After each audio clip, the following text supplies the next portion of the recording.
Bonjour à tous, ravi de vous retrouver dans la suite et la fin de l'édition de la nuit. Voici l'essentiel de l'actualité de ce vendredi. Vladimir Poutine plus déterminé que jamais. Ils se sont à nouveau parlé dans le creux de l'oreille. Sixième discussion téléphonique entre Vladimir Poutine et Donald Trump depuis son retour à la Maison-Blanche. Et cette journée de vendredi s'annonce chargée pour le président américain en ce 4 juillet, jour de l'Independence Day, jour de la fête nationale, à l'occasion de laquelle il compte bien promulguer sa grande et belle loi, comme il l'appelle.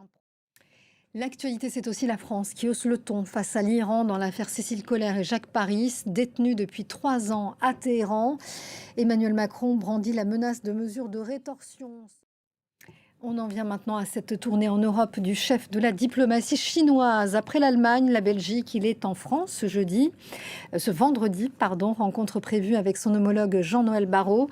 À quelques jours de la fin de la trêve avec Donald Trump, Wang Yi tente un rapprochement avec l'Europe, avec un mot d'ordre, la défense du libre-échange, mais les sujets de friction commerciale sont nombreux, notamment avec la France. Jules Boiteau.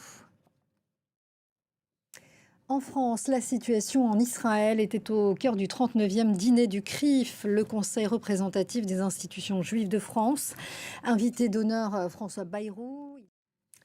J-1 avant le départ de la Grande Boucle. Le Tour de France s'élancera cette année de Lille samedi jusqu'à Paris. La présentation des équipes a eu lieu ce jeudi soir sur la Grand Place. Une édition particulièrement difficile où l'on devrait assister à un duel entre les deux grands favoris, Pogacar et Vingegaard.